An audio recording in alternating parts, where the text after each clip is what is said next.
Thanksgiving, a day for family, food, and time spent with loved ones. And on Thanksgiving of 2016, this would be the last holiday Joel Sr. and Lisa Guy would celebrate with their family. The family that had attended were Joel Sr.'s daughter, Michelle Tyler, her three sons, and Joel Jr., who had unexpectedly shown up for that holiday. And the last picture of Lisa and Joel Sr. would be of them in front of their home on Golden View Lane with their family. Welcome back to another Tuesday episode. I'm Crystal Nichole, your host for Coffee and Crime. I want to thank you for stopping by, and I hope you will consider subscribing to my channel. Today's episode is about a monster who committed a monstrous crime. This will also be a two-part episode as well. So you know the drill. Grab some coffee and let's talk some crime.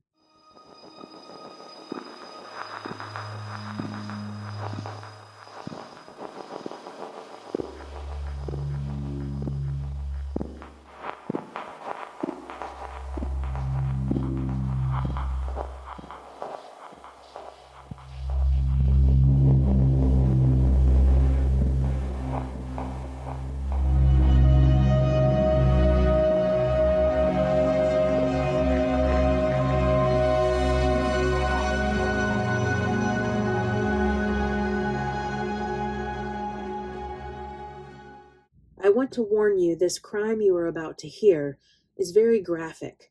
This episode contains actual crime scenes and depictions. Joel Michael Sr. was born on February 10th, 1955, in Kingsport, Tennessee. Joel Sr. had been married before and had 3 daughters from that marriage. He was a devoted and loving father when he met Lisa Medeiros, who was born on August 8th, 1961, in St. Charles Parish, Louisiana. And everyone said that they were meant for each other, soulmates, and so very much in love. Joel Sr. and Lisa married and would continue in that marriage for 33 years. They had only one child, a son they named Joel Michael Jr., and Lisa was very devoted to him. Maybe a little too much, because as he grew up, his parents continued to pay his way through life. Joel Sr. and Lisa had been living in Louisiana and decided they wanted to move to Tennessee. Joel Jr. decided to stay in Baton Rouge while his parents moved. He would get an apartment at Oak Brook Apartments, located at 5075 Nicholson Drive in Baton Rouge, and attend Louisiana State University, only about a 5-minute drive from where he lived. But Joel Jr. wasn't working or making any effort to pay his bills. He continued to rely on his parents, especially his mother, and this was weighing heavy on his parents. Joel Sr. would speak to his son and tell him he would no longer be supporting him, but Lisa would continue to help her son. And it was said that she had gotten a job at a company called Jacobs Engineering, just to support Joel Jr. Jacobs Engineering, located at 2095 Lakeside Center Way in Knoxville, Tennessee, is a global professional consulting service company. Lisa was a disbursement specialist, which is a financial professional who manages and processes the distribution of funds. They ensure payments are accurate, timely, and compliant with the company's policies and regulations. Lisa was well liked by her coworkers and her supervisor, Jennifer Whited. But Lisa was ready to retire and spend more time with her husband and family. And on November 21st, 2016, she would give a written resignation notice that her last day of employment would be December 2nd. Her coworkers had planned a going-away lunch for her on Monday, November 28th. Joel Sr. worked as a contractor designing piping systems, and he had just finished a large contract. He was planning his retirement as well. The couple had put their home, located at 11434 Golden View Lane in Knoxville, Tennessee, on the market with the realtors Century 21. They had finally sold it on November 17th and had to be out of the home by December 13th. The home, which was built in 1997, is a 2,256 square feet single-family, 2-story home, featuring 4 bedrooms and 3 bathrooms. The master suite has a whirlpool tub and a walk-in shower. There is a formal dining room and an eat-in kitchen. It has a two-story foyer with hardwood floors in the entry, and the exterior is beige and cream with an oversized two-car garage. The fenced-in backyard features minimal landscaping, a doghouse, and a patio. The home sits on a corner lot and as of today is estimated to be worth $472,000. According to Zillow, the home was sold on February 12, 2007, to Joel Sr. and Lisa Guy, I'm assuming, for $192,000. Then it was listed on August 31st, 2016 for around $247,000. The listing was removed on December 1st, 2016, then relisted on April 15th, 2018 for around $239,000. It's now off the market. Since the home had sold, Lisa and Joel Sr. were packing up and made a plan to have a Thanksgiving get-together there as their last celebration. At this time, 28-year-old Joel Jr. wasn't going to be visiting his parents on Thanksgiving. He was supposed to be visiting during the Christmas holiday, but he must have changed his mind. He would drive from Baton Rouge to Knoxville on November 23rd. The drive would have taken roughly 9 hours, enough time to change his mind. I also want to mention that Joel Sr. had purchased his childhood home, located in Burnsville, Tennessee, and the couple had been driving back and forth, moving their things in slowly. They were excited to retire and finally relax and enjoy life. But that was not to be. On Monday, November 28th, after the Thanksgiving holiday, Lisa didn't show up for work, which was unusual. She was very dependable. So, being concerned, her supervisor, Jennifer Whited, began calling and texting Lisa's phone, even trying to contact Joel Sr. No one answered. Jennifer grew more worried by the minute and eventually would call the non-emergency number, and she would ask for a welfare check to be conducted at the guy's residence. The first call was made around 9:30 a.m. Jennifer waited, then called again, and was informed that an officer, Officer Stephen Ballard, did go to the home, but nothing seemed abnormal. Officer Ballard arrived at the guy's residence and knocked on the door, saw the couple's cars, Joel Sr.'s maroon Kia Sorento, his vintage blue Chevy truck, and Lisa's maroon Kia Sportage in the driveway, but he didn't see any signs of disturbance, so he left. But Jennifer knew there was something wrong, so she asked them to do a second welfare check. The operator told her she would pass this request on to an officer and get back with her. 20 to 30 minutes would go by, and Jennifer would receive a call from a detective, Jeremy McCord. He would ask her questions pertaining to Lisa Guy. When Detective McCord arrived for the second welfare check, Officer Ballard and 2 other officers would join him. He would see what Officer Ballard had seen: cars in the driveway, a home on a well-manicured lawn. It didn't seem as if anything was wrong. He did note the Century 21 for sale sign in the front yard, but he noted there was no realtor lock on the front door. A realtor lockbox is a mechanical or electronic device that hangs on the home's doorknob or railing that holds the house keys. This allows authorized real estate professionals, inspectors, and appraisers to safely enter a property for showings without the homeowner or listing agent needing to be present. He went to the front door and knocked, calling out that he was with the sheriff's office. But there was no answer. Peering in, the detective noticed there were groceries scattered on the floor in the foyer area. Now that was strange. He then walked around the back of the home, jumped over a waist-high fence, and stepped onto the patio. He saw something strange. The doorknob from the back door was missing. There was just a hole. Very odd, because he had observed that the doorknob on the front door looked as if it didn't belong to that door, and he concluded that someone had removed the back door doorknob and put it on the front door. Why would someone do that? Detective McCord could hear a dog barking in the residence, and when he peeked through the hole in the back door, he could feel heat. and smell a foul chemical odor. Stepping back, him and the other officers climbed back over the fence to assess the situation.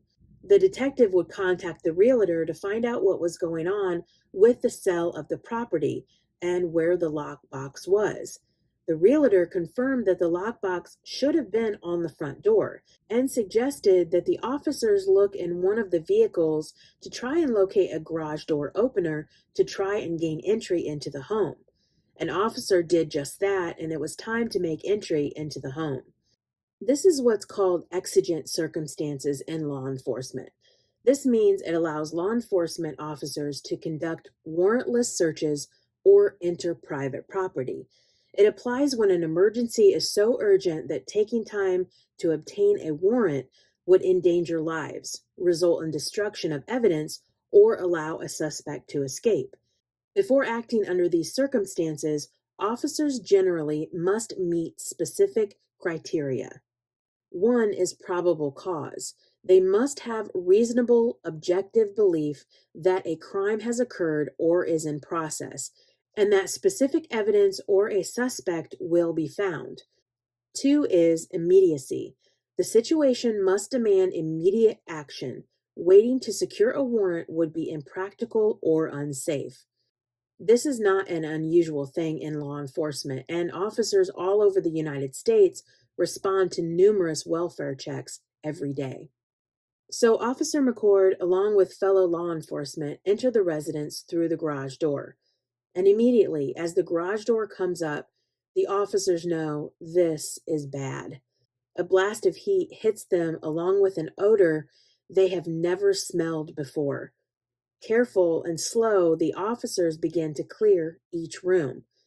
Clearing the room in law enforcement terms is a methodical, high-risk procedure where officers systematically search a structure to locate threats, clear blind spots, and secure occupants. Walking slowly through the garage and into the kitchen, they see things scattered on the floor. Towels beside bottles of bleach, garbage bags, and a bottle of muriatic acid, an industrial strength acid that is a highly corrosive and reactive liquid, primarily used for adjusting swimming pool chemistry and etching concrete. There's a stock pot on the stovetop that's simmering, and the oven is on as well. Officer McCord locates a cell phone on the kitchen counter and two wallets on the kitchen table. One wallet looks to belong to a man, and the other a woman's wallet. Identifications are in the wallets as well. Also on the table is a ball-peen hammer, which is a metalworking tool, featuring one flat face for striking and a rounded peen on the other end.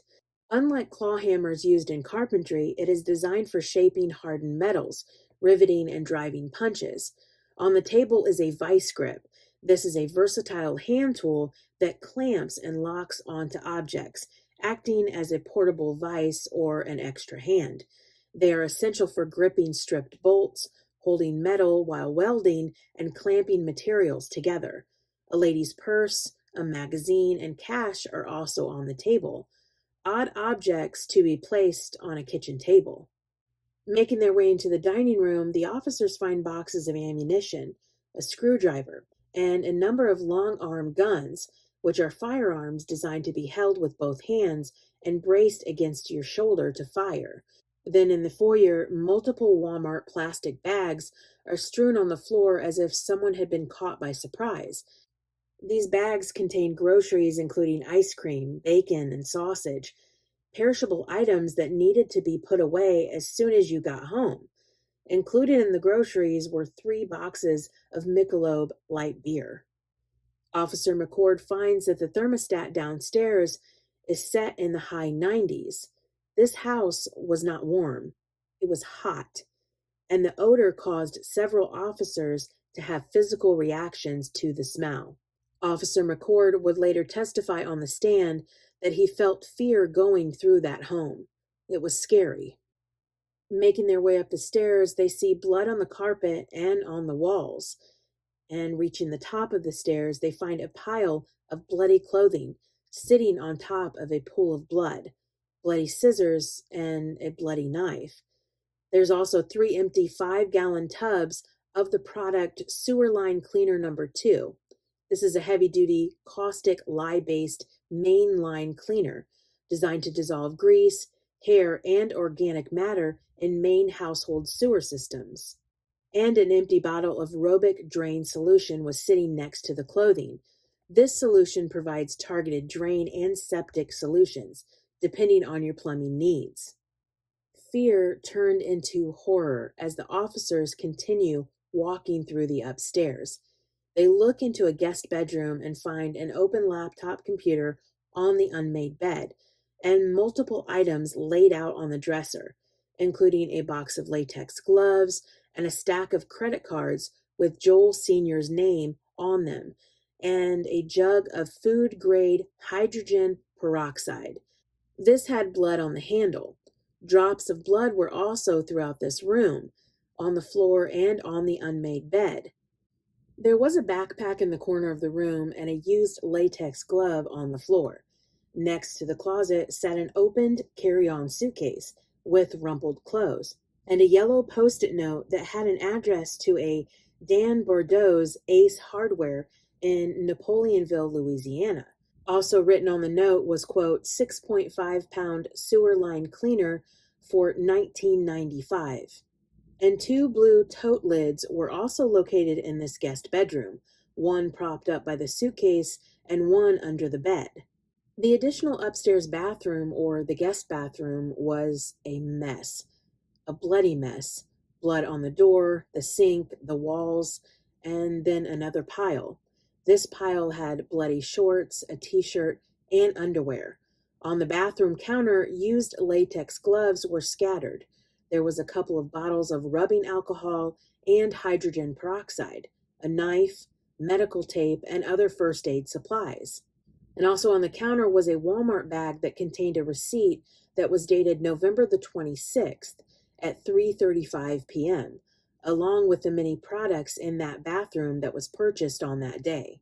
Entering the master bedroom, they find a large pile of things on the floor: bags of clothes, a work light, a sledgehammer, a clamping portable heater, a painter's mask, a blender, a black garbage bag, and a box of latex gloves. A roll of plastic sheeting is on the well-made and tidy bed, and there was also a pile of Beanie Babies next to the other pile. There were also jugs of food-grade hydrogen peroxide. This is a highly pure, additive-free formulation of H2O. Unlike standard brown bottle pharmacy peroxide, it contains no toxic chemical stabilizers, making it safe for food preparation, oral hygiene, and general household cleaning. There was a jug of liquid fire, which is a brand of highly concentrated sulfuric acid drain cleaner used to dissolve organic clogs in plumbing. Liquid fire is prized for its fast-acting, heat-generating ability to clear stubborn bathroom and kitchen clogs.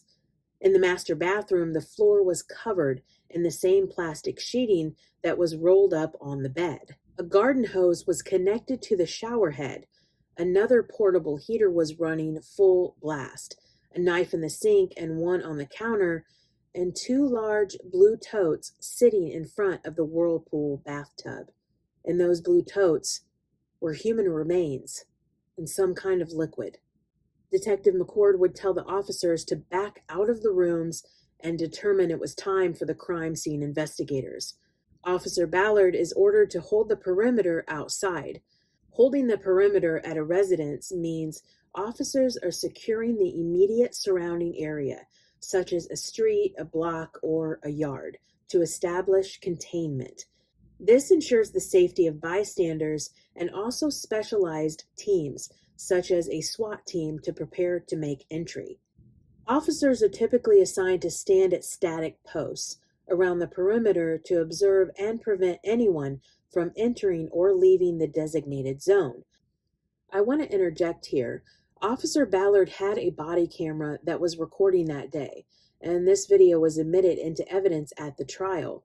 Some of the pictures throughout this episode are from Officer Ballard's body cam.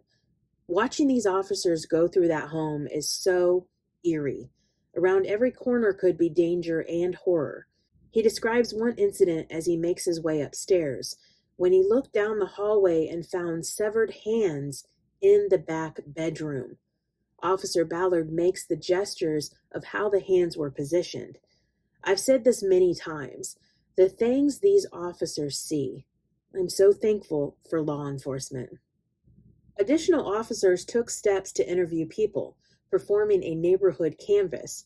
This is a systematic door-to-door operation where officers visit homes in a specific area to have a face-to-face conversation. It's primarily used to identify witnesses to a crime and gather public opinion in law enforcement. They speak with neighbors, then notify next of kin. They speak with Joel Sr.'s daughter, Michelle Tyler, and discover she had just been there to celebrate Thanksgiving.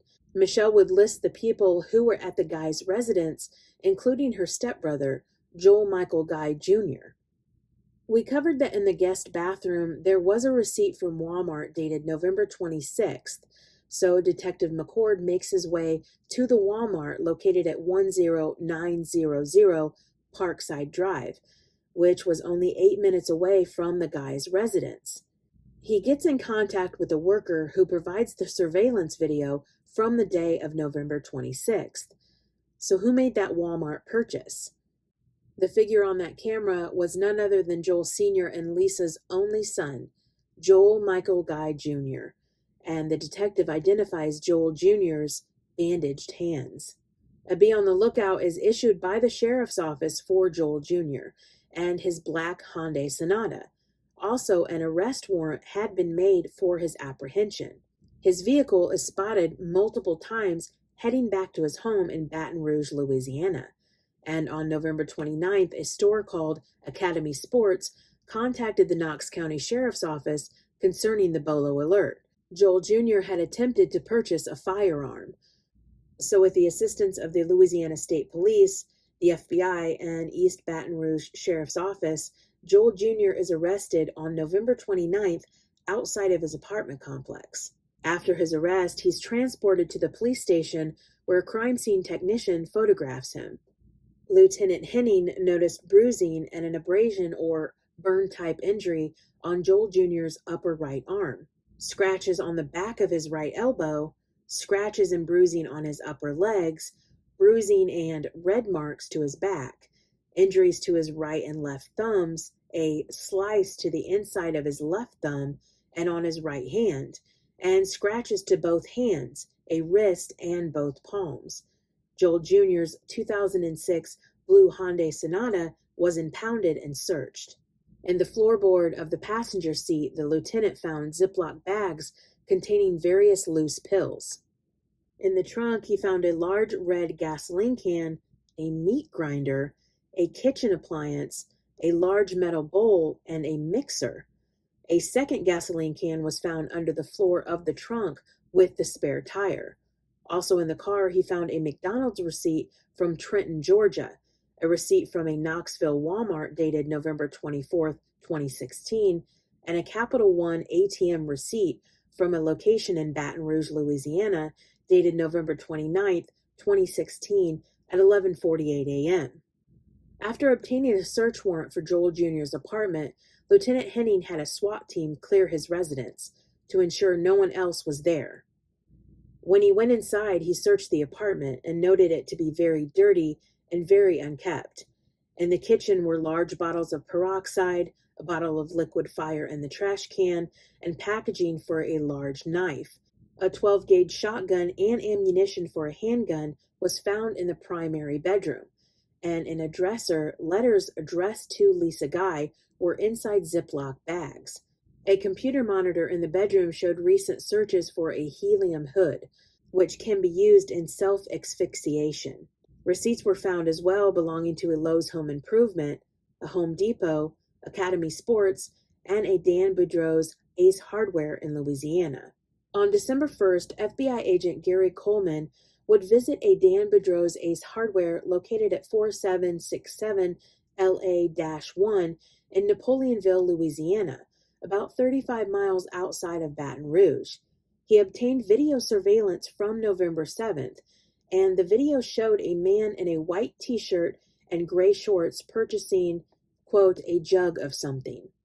Then retired FBI Special Agent Robert King would visit the Lowe's home improvement in Gonzales, Louisiana, and obtain the security camera footage which captured Joel Jr. making two purchases on November 11th. Purchases there included an Irwin pipe wrench and Clorox wipes.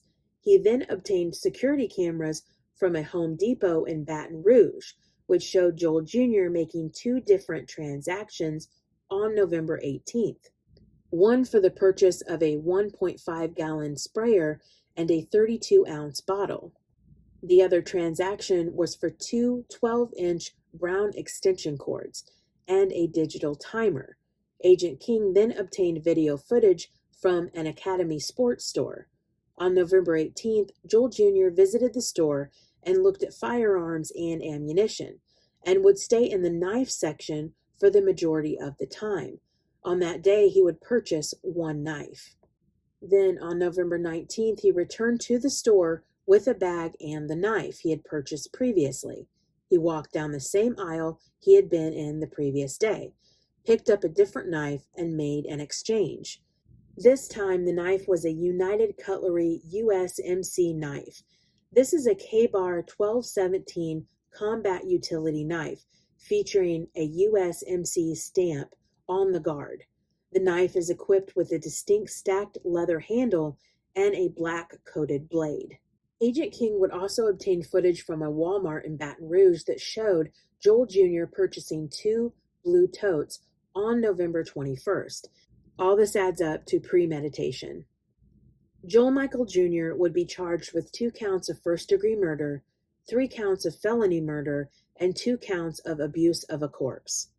First-degree murder is defined as an intentional homicide that is willful, deliberate, and premeditated.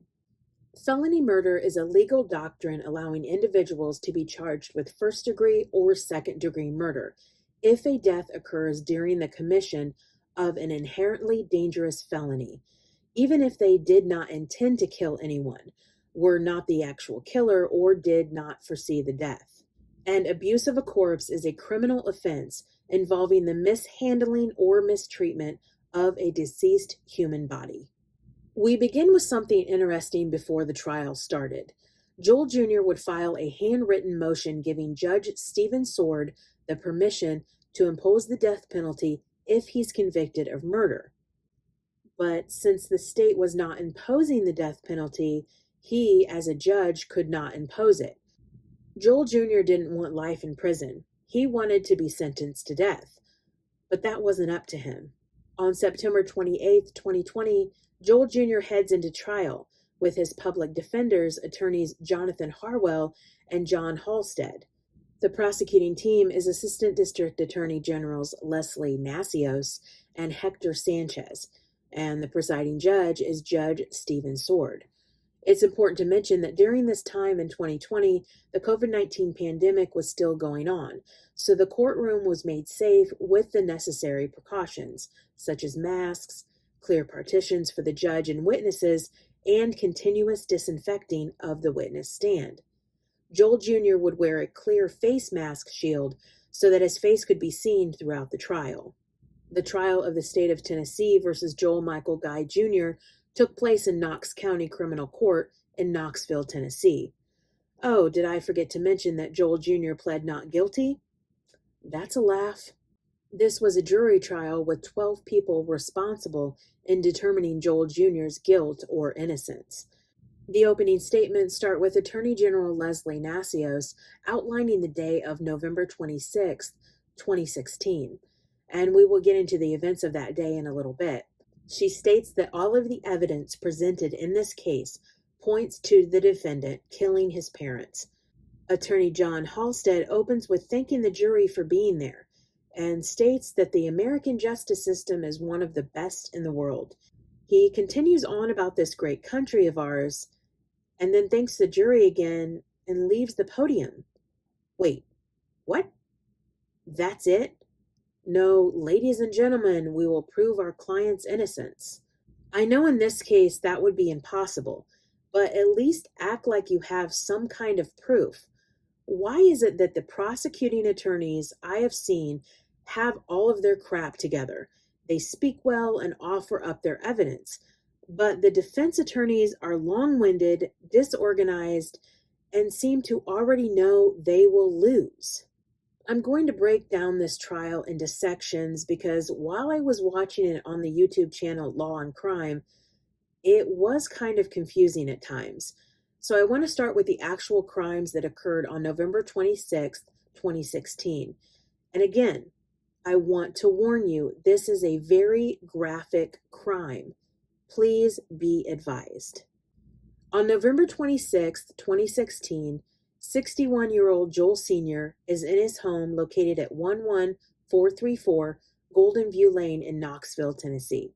He's upstairs in his workout room when someone comes in and begins to viciously attack him with a knife.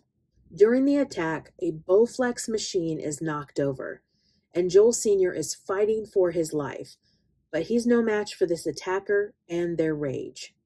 Joel Sr. is stabbed at least 42 times and dies in the corner of that room.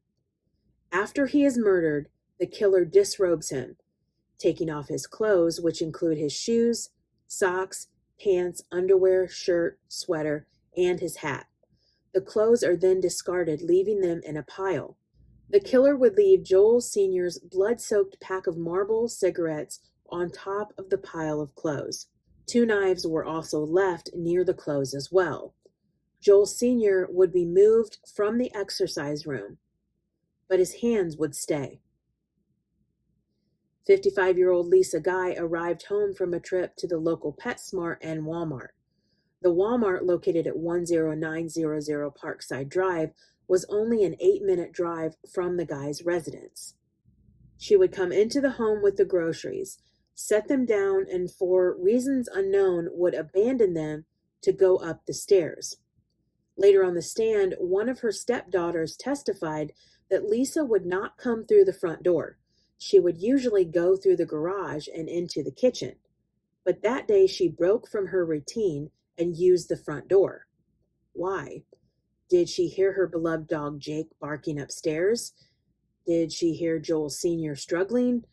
So many questions that go unanswered. At the top of the stairs, the attacker would begin their stabbing, and Lisa was stabbed at least 31 times.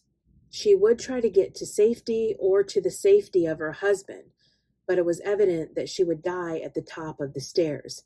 Lisa's clothes were removed from her as well, but this time the killer cut them off with scissors and left them in a bloody pile on top of the large blood stain where she was murdered. The knife and scissors were left at the top of the stairs beside Lisa's cut-off clothes. But the killer wasn't done. Joel Sr. was disarticulated.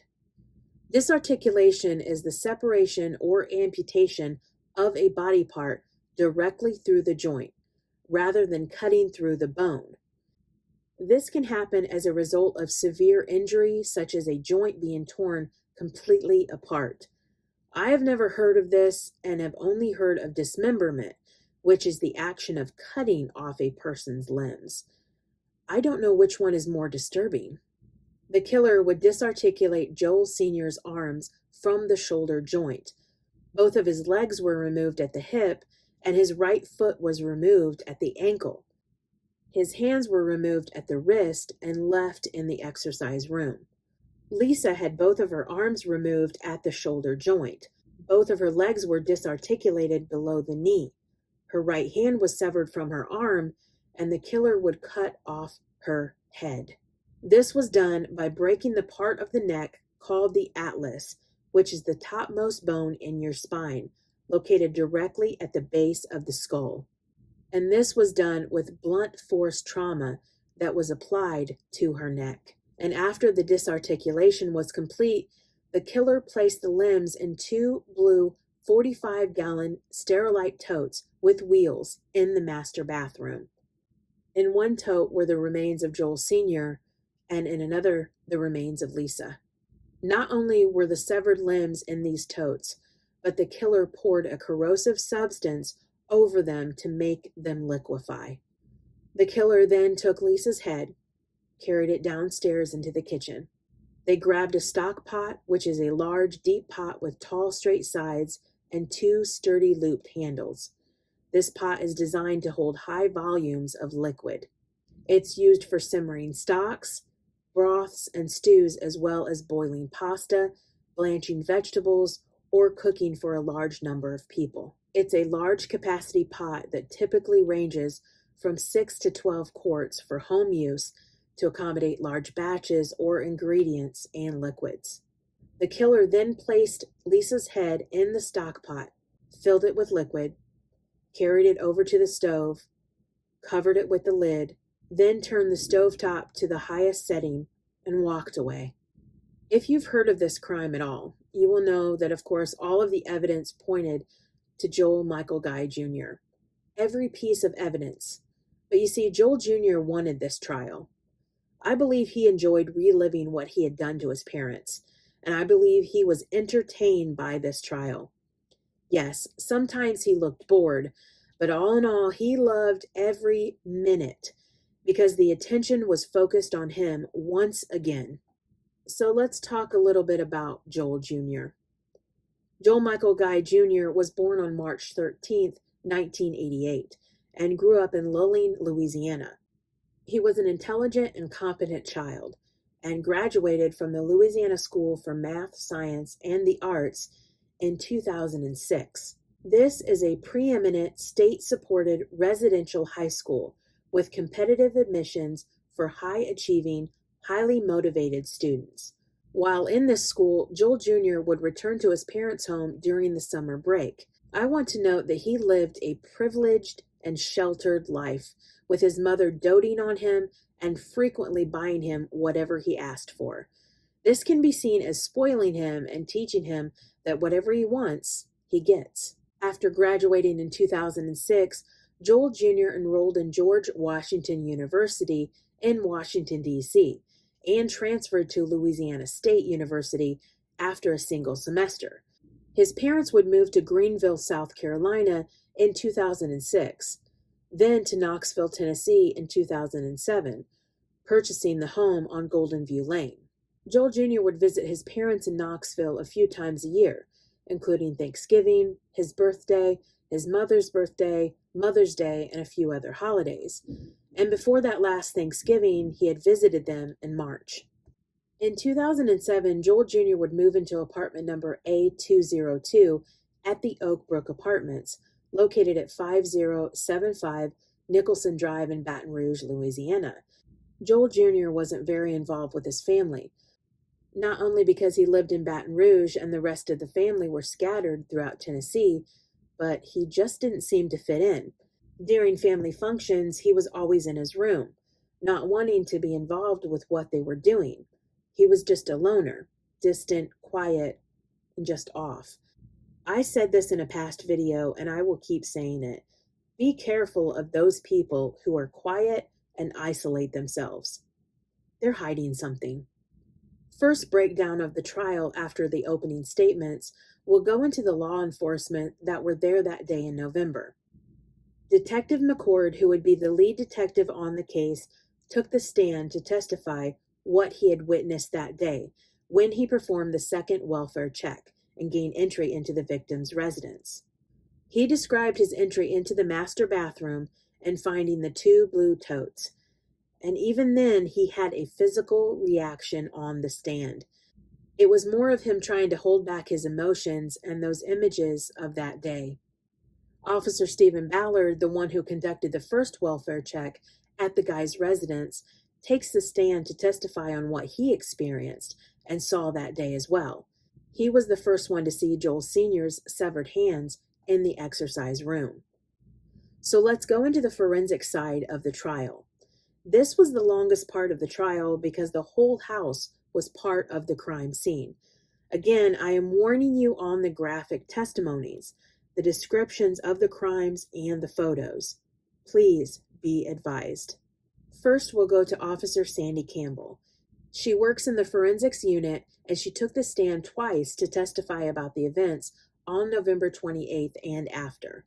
Officer Campbell would document her finds in the home with a crime scene video that was admitted into evidence at trial. She would also take pictures and would collect the following items from the guy's residence: black-handled scissors which were recovered at the top of the stairs, a Samsung cell phone with a pink case, an empty prescription bottle of oxycodone located on the kitchen counter, 2 wallets on the eat-in kitchen table. These belong to Joel Sr. and Lisa Guy, a set of car keys for a Kia vehicle, Lisa's purse, a magazine, and some cash that was also on the kitchen table. The front doorknob with the realtor lockbox that was in the kitchen sink in fluid. 2 latex gloves were on the kitchen counter next to the pill bottle. A bleach sprayer in a box on the kitchen floor along with a roll of black trash bags. 2 bottles of bleach on the kitchen counter. A bottle of muriatic acid and a 13.5-pound bag of baking soda. She also collected the stock pot that had been simmering on the stove in the guy's kitchen. Officer Campbell would collect DNA swabs from Joel Jr. and from the handle and lid of the stock pot. Testifying on the stand was Officer Rachel Sandlin, one of the original forensics officers that arrived at the guy's residence on November 28th. She would begin to collect items on November 30th pertaining to the crime scene, and on December 1st, she would continue her investigation. On December 3rd, Officer Sandlin would visit Michelle Tyler's home, located at 3824 Hillside Terrace Lane in Knoxville, Tennessee, and she would take pictures of items that were taken from the guy's residence, the most important being the toys that Joel Jr. had given Michelle's children. And on December 6th, she would arrive at the Knox County Detention Center and collect the items that had already been taken from the guy's home. Officer Sandlin is given some photographs to look through and confirm that she had taken them, and she says yes. The photos are as follows. The exterior of the residence located at 11434 Golden View Lane. The kitchen table with a tablecloth, 2 wallets, 1 man's wallet and 1 woman's, car keys, a ball peen hammer, a vice grip, some cash, a magazine, and a lady's purse. There were jackets draped on one of the chairs as well. The next photo is a closer view of some of the items on the kitchen table. Another photo taken was of the kitchen stovetop dials. Here is a picture of the same stovetop with additional dials. These would be on your right if you were in front of the stove.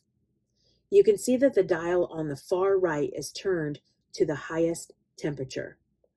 Also, you can see part of the stock pot. The next photo is of the living room and the back door with the missing doorknob. The picture also depicts a space heater and animal feces on the rug.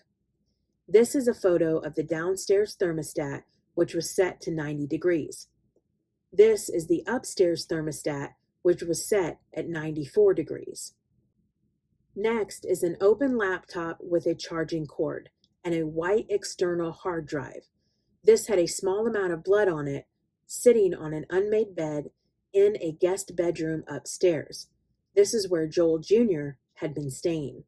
This photo was taken in the same bedroom and shows a dresser with a box of latex gloves, a package of Glide flossing picks, a gray can of men's Dove deodorant, a large white jug, and a maroon credit card which was determined to be Joel Sr.'s. This is a close-up of Joel Sr.'s credit card from U.S. Bank. Upon closer view, you can see more credit cards under the U.S. Bank one. On that same day, December 6th, Officer Sandlin took photos of the 2 blue Sterilite totes with wheels and 3 American 5-gallon gas cans located in the guy's garage. More evidence she collected at the residence that was presented to her in court included 1 Cook Messer stainless steel kitchen knife that was located on the top of the stairs, 1 Emerald large kitchen knife that was located in the master bathroom where the bodies were found, 3 unopened jugs of Pure Health Discounts certified 35 food-grade hydrogen peroxides located in the master bedroom, 1 box of unopened medium-sized latex gloves found on the dresser in the guest bedroom, an unopened jug of Pure Health Discounts certified 35 food-grade hydrogen peroxide. This was on the dresser in the guest bedroom. This jug had the presence of blood on the bottom of the handle. 6 credit cards, all belonging to a Joel M. Guy Sr., what was later determined to be Joel Jr.'s suitcase containing his clothes and that yellow Post-it note. On November 30th, photographs were taken by Officer Sandlin of the crime scene. The photos are as follows. This is a photo of the label of the case number. This shows how many items, when they were recovered, description of evidence, location where the items came from, and who recovered the items. Next photo is of a lady's purse, cash, which included one $20 bill, 2 $10 bills, 2 $5 bills, and 6 $1 bills, and a magazine which was located inside the guy's residence on the kitchen table.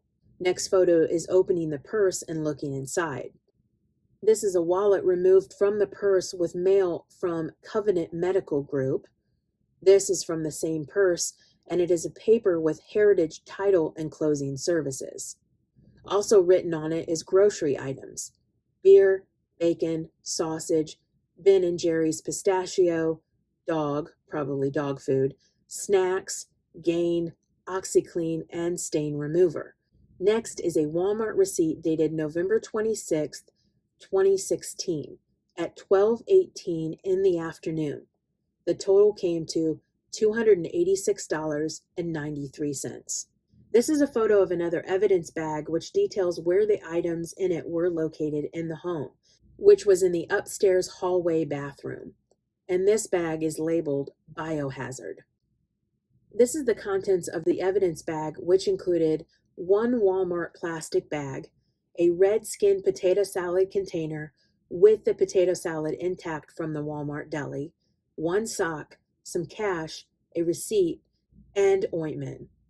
The next is another evidence bag containing one bottle of Resolve cleaner, one Walmart bag containing 3 packs of Smithfield bacon, one Jimmy Dean sausage tube, and Oscar Mayer sliced turkey lunch meat. Another Walmart bag contained Mayfield's Brown Cow's ice cream bars and a pint of Ben & Jerry's pistachio ice cream. These items were found in the downstairs foyer in front of the front door. This is a photograph of the backpack that was located in the upstairs guest bedroom. The backpack contained a black calculator, an instruction manual for residential gas water heaters printed out on November 23, 2016, a maroon umbrella, a black cord and mouse, a black notebook with a blue pen, and 11 paperback books on various subjects. The notebook contained mathematical problems and some handwritten notes. Here is what was written. Get killing knives, quiet. Multiple. Get carving knives to make small pieces. Get sledgehammer, crush bones. Bring blender and food grinder, grind meat. Get bleach, denature proteins. Get plastic bin for denaturation process. This is possibly another word for dissolving. Does not matter where they're killed, just get rid of bloody spots to prevent evidence of time of death, not the mattress or couches. Get rid of bodies inside the house. There and my DNA already there. This was crossed out. Open up doggy door to provide entryway. Flush chunks down toilet, not garbage disposal. There was no evidence this had happened. Get plastic sheeting for disposal process. This was crossed out too. Get hollow point bullets just in case. Will be seen buying bullets, just use computer room gun. Check to make sure there are bullets, last resort. It's important to note there were no gunshot wounds that were found in the bodies. He's not alive to claim her half of the insurance money, all mine, $500,000.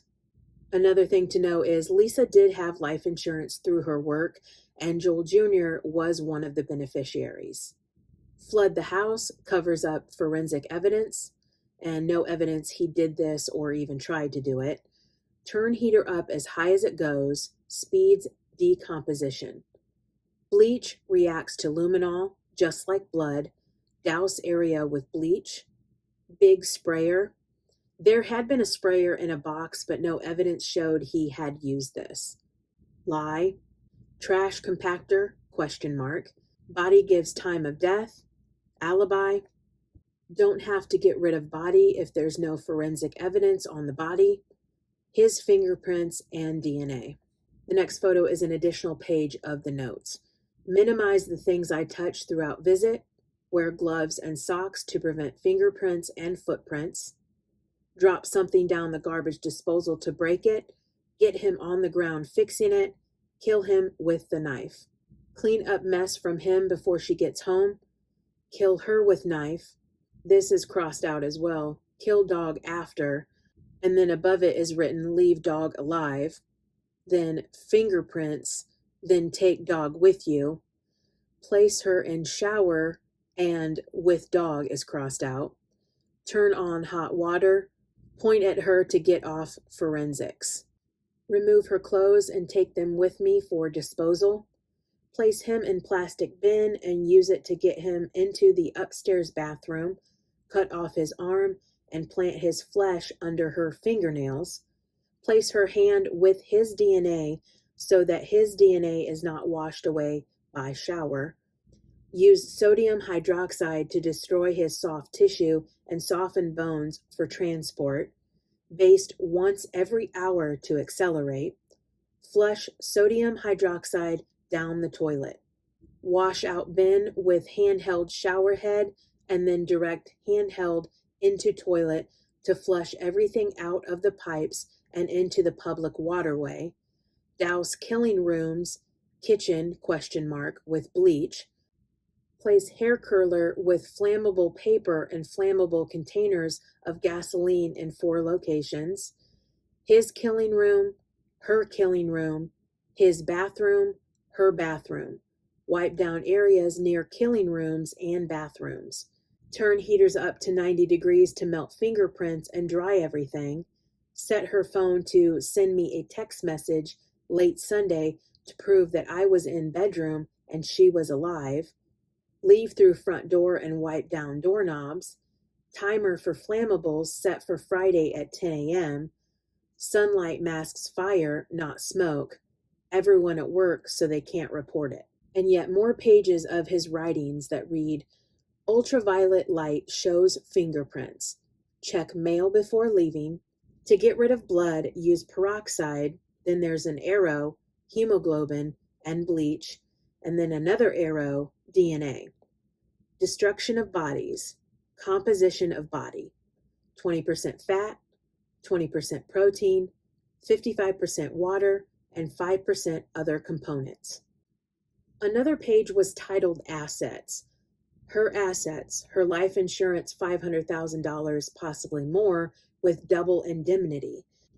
This is a clause in life or accident insurance policies that pays beneficiaries twice the policy's face value if the insured person dies as a direct result of an accident rather than from natural causes or illness.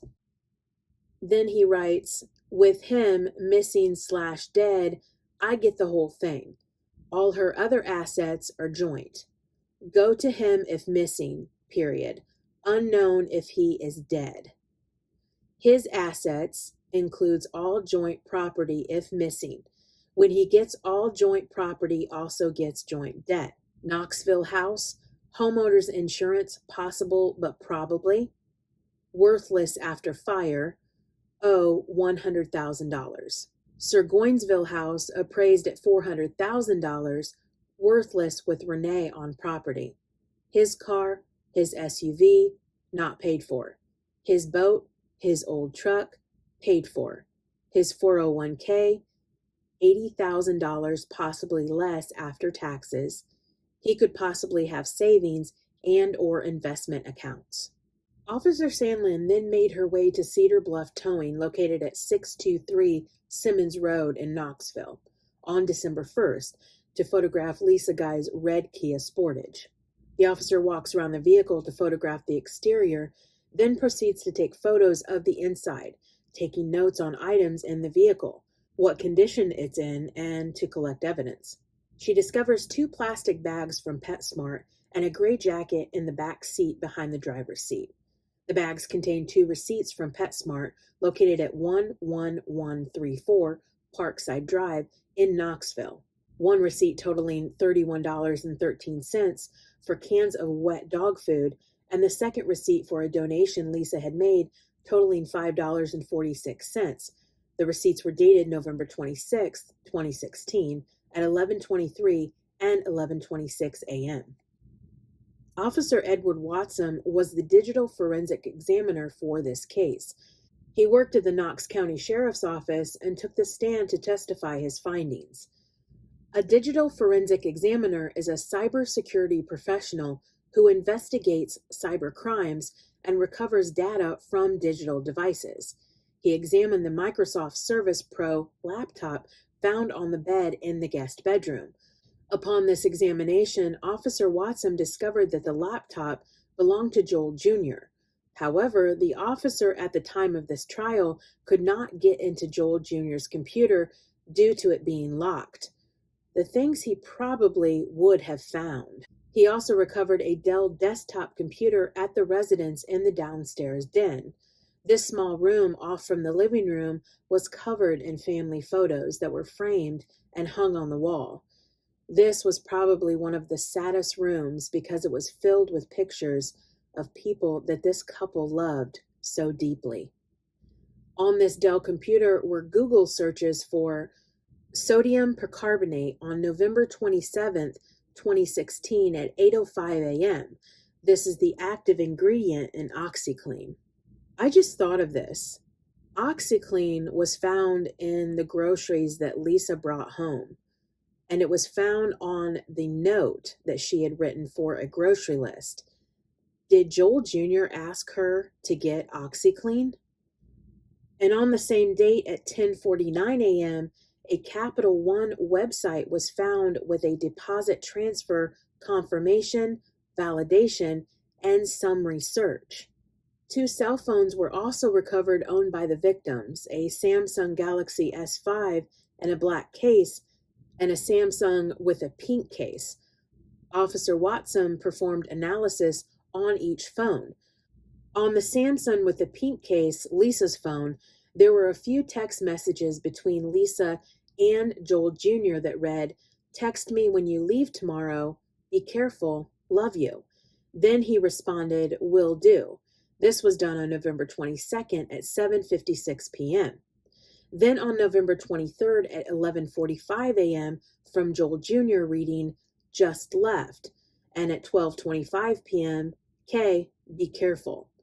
At 4:03 p.m. on November 25th, a website was visited, then the phone no longer connected, called, or text. The black Samsung phone, Joel Sr.'s, was analyzed with these findings. On November 27th at 9:38 a.m., an inbound text message from a U.S. bank came through.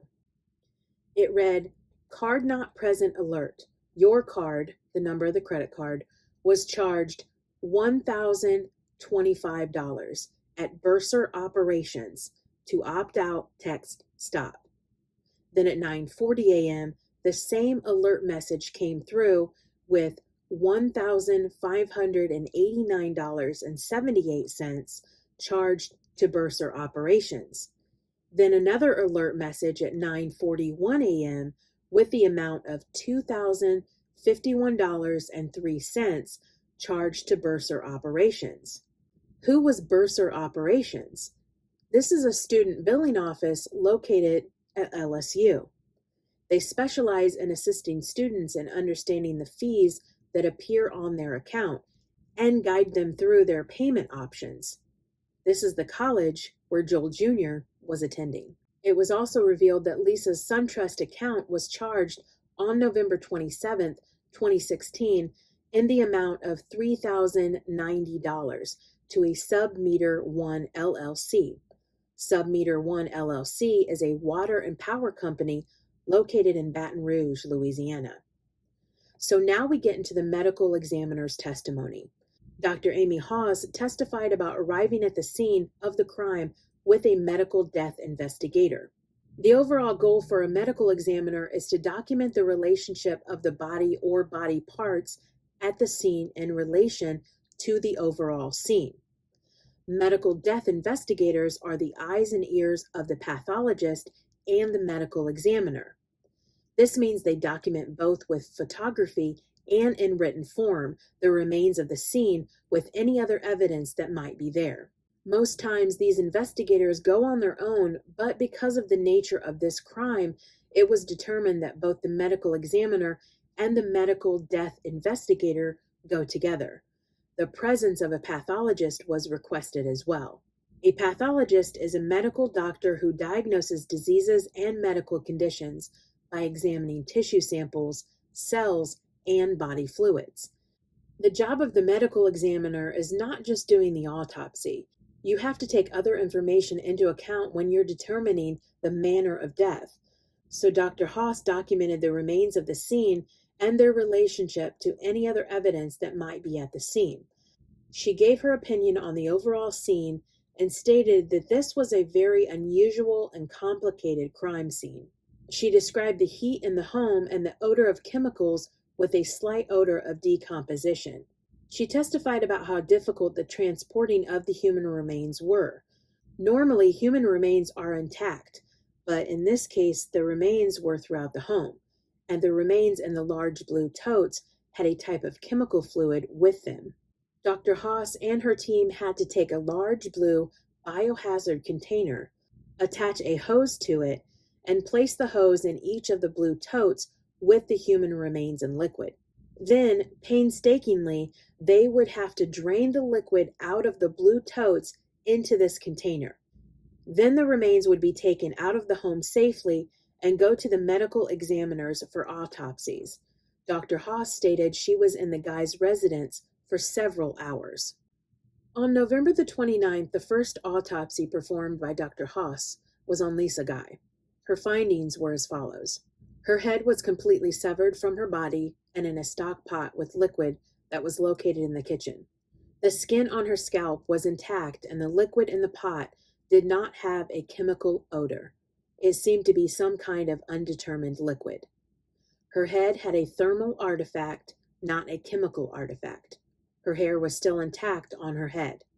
Her arms were disarticulated at the shoulders. Her legs were disarticulated at the knees. At least 31 sharp force injuries were to her body. The majority of the wounds were on her back and 6 to 7 inches deep. There was a stab wound on the left side of her chest.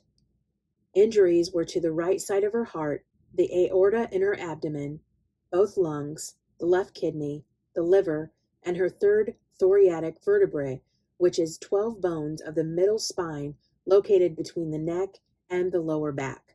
There were 5 superficial stab wounds to her buttocks. There was also a large wound that was on the right side of her abdomen that Dr. Haas could not determine if it was from the attack, from part of the disarticulation process, or from the corrosive liquid in the tote. The skin on her back was in relatively good condition in the tote. After Dr. Haas's statement of Lisa Guy's injuries, Attorney Nasios asked a question, and it took a few seconds for Dr. Haas to answer. And the attorney asked, "Can you hear me?" The doctor says, "Yes, I was just trying not to cut you off." And this is the expression this disgusting human had. He was probably thinking of how he destroyed his parents' bodies. Such a gross and evil person. Joel Michael Guy Sr.'s autopsy was next. His arms were disarticulated at the shoulders. His legs were disarticulated at the hips. His right foot was disarticulated from his ankle, and his head was completely skeletonized. The forehead area had a defect of the bone. This defect was impossible to tell if it was from the chemicals or from blunt force trauma. Skin was remaining on his back from his neck to his buttocks. The remainder of the skin was gone. It had been dissolved by the chemicals. This meant that with the skin gone, it featured the muscle of the body. Wounds included on Joel Sr., Dr. Haas explained that since the bones were in a dissolving phase, there could have been more wounds. So when she says at least, it means that there could have been more wounds, but she could not specify how many. On the skin of his back, he had 34 sharp force injuries. These are either stabs or cuts. The wounds measured from 1 inch to about 6 inches deep. There were injuries to the liver, both lungs, both kidneys, and multiple ribs. 6 ribs were cut on the left, and 6 ribs were cut on the right. These wounds were in a random pattern on his back. Continuing on, 5 stab wounds on the left side of his abdomen in the front of his body. He also had a very large area on the right side of his abdomen where a portion of the abdominal wall was missing, through which some of the bowels protruded. Dr. Haas could not determine if this was from the attack, from part of the disarticulation process, or from the corrosive liquid in the tote. Joel Sr.'s severed hands, which were removed from the wrists, were basically the only parts of his body that were intact. This means the skin of his hands, fingernails, etc. On his back right hand were small abrasions. On his left little finger was a small abrasion. And on the palms of each hand were linear wounds. These are considered classic defensive injuries, where you are trying to ward off an attack. His arms and legs were underneath his torso, except for a portion of his left foot that could be seen in the blue tote. This is the conclusion of part 1 of this episode. You'll have to wait until next Tuesday. Thank you for watching, and remember to look for signs, trust your instincts, and be safe. I'll see you next time.